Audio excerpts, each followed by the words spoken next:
I know that there's something within you that wants to be seen, that wants to be heard. And now's the time to do it. Now's the time to rise into your authentic truth and be the being that you came here to be.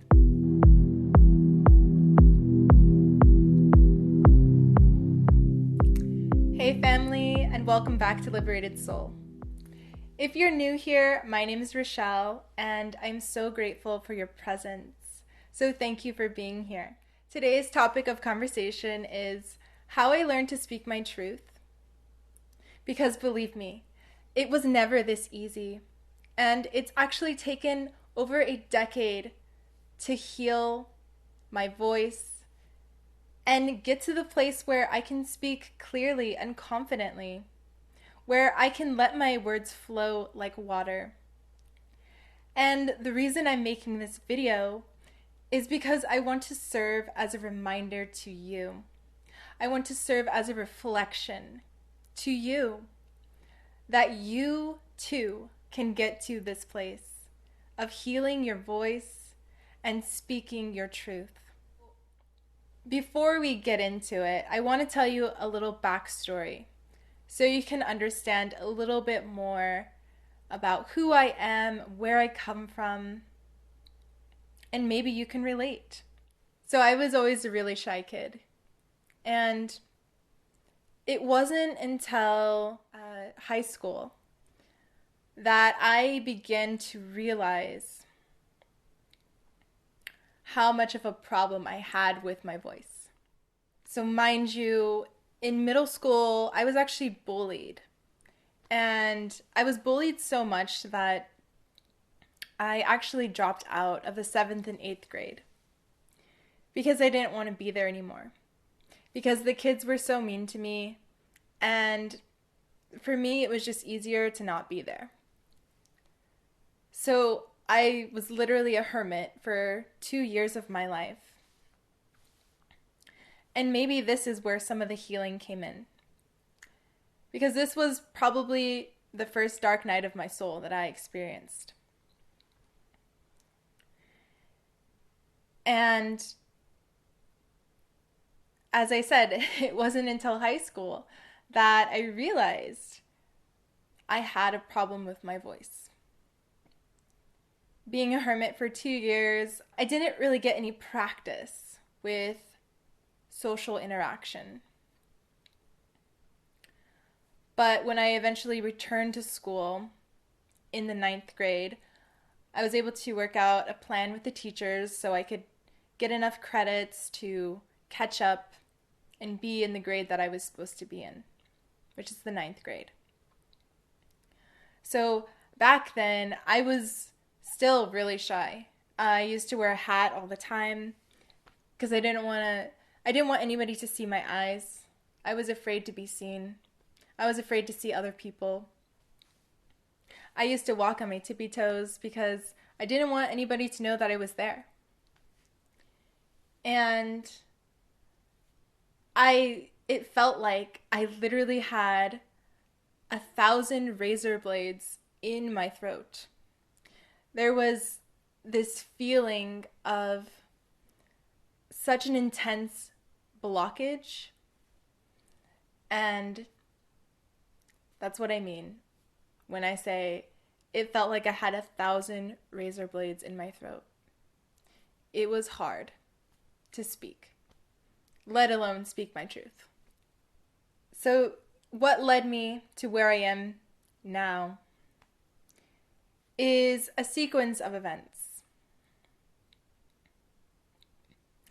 And I would say that when I was around age 15 or 16, this is when I had my first spiritual awakening. So in high school, I actually ended up making a friend, and she was this girl, and her and I instantly connected. She was like a soul sister, and it just felt like fate brought us together. And even though I was really shy, her and I just clicked. One day I went over to her house, and her mom was practicing yoga. So right off the bat, I was thinking, oh my gosh, this looks awesome. I want to try it. And this is what led me on my journey to practicing yoga. The other piece to this story is one day I was in my friend's room and her mom came in and she started asking me questions about my life. And for some reason, I was able to open up and share these things.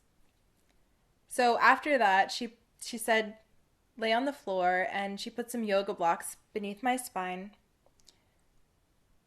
And she put me in supported fish pose, which is a pose that like makes your chest open.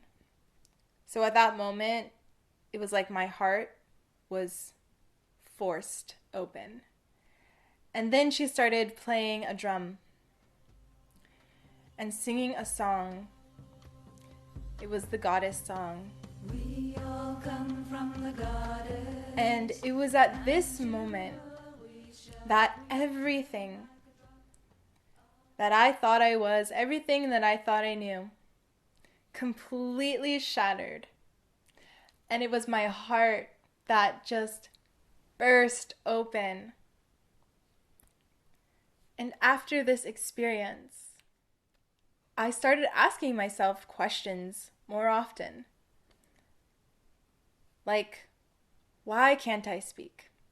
Why am I so afraid? What is holding me back? And I just became really aware and conscious of who I was, really, and how I was being perceived by others. So the way I used to perceive myself is I used to think of myself as awkward, shy, ugly. I had no self-esteem. I had no confidence in myself. But through this experience of my heart opening, through practicing yoga, asking myself these questions,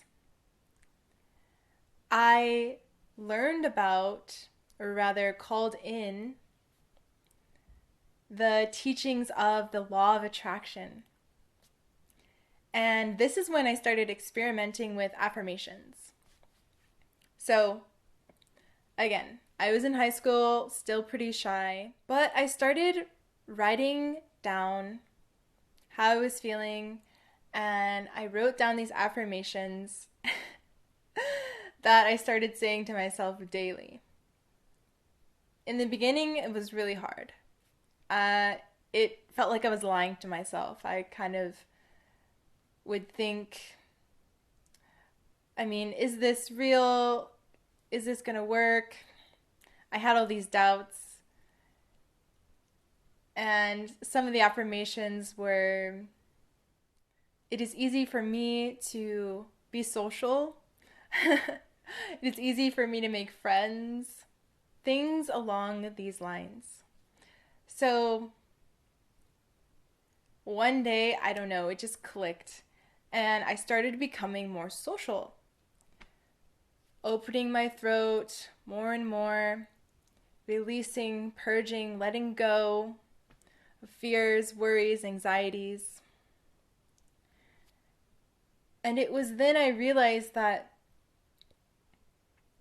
what had been holding me back was actually the shame that I felt around myself. The shame I felt around my voice. And I started asking the question, where did these beliefs come from? Are these mine, or are these passed down from my mother or my lineage, my ancestors? And when I realized the power that I held within through doing these practices, these embodiment practices, by standing in the mirror each day and saying these affirmations, I realized that those beliefs were not mine. So I set off on a journey, and as I said, it's taken over a decade to get to this place. But slowly, layer by layer, I started to open up and blossom like a rose. And I want the same for you. I want you to feel safe enough to speak your truth. I want you to realize that the beliefs that are holding you back may not even be yours. And even if they are, I want you to remember that you have the power and the choice to create a life that you desire. You have the ability to be whoever you want to be. You have the ability to create a new version of yourself. This is all possible for you. And it starts with acknowledging the shame that you hold. It starts by starting to release and let go, whether that's through talk therapy, through journaling, through speaking out loud, sharing it with a friend, sharing it with anybody who will listen. Because holding it within is doing more damage than good. And I know how bad it hurts to want to speak, to want to be seen, but there's fears in the way. And one of the biggest things that helped me was self-forgiveness, was taking a real good look at myself, acknowledging the pain, acknowledging the shadows, and bringing compassion, bringing unconditional love to these parts of me, all parts of me. So going back to how I have been able to heal my voice, first it started with the awareness, the cracking open, the confronting of the shame that I held within. Then starting to experiment with affirmations, the law of attraction. Eventually I started to sing. Sing when nobody was home because I didn't want anybody to hear me. But over time this turned into me singing kirtan, which is a devotional way of singing to the divine. And I'm not saying that you have to sing kirtan to heal your voice, but it is really fun. So if you feel called to, then I definitely recommend it. But it's little things like this, taking steps, starting to believe in yourself, starting to remember your worth, remember your power, remembering that you have the power to liberate your soul for your lineage, your ancestors, and for the future generations to come.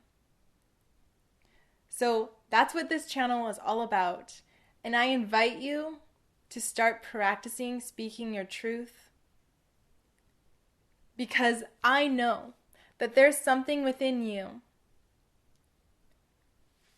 that wants to be seen, that wants to be heard. And now's the time to do it. Now's the time to rise into your authentic truth and be the being that you came here to be.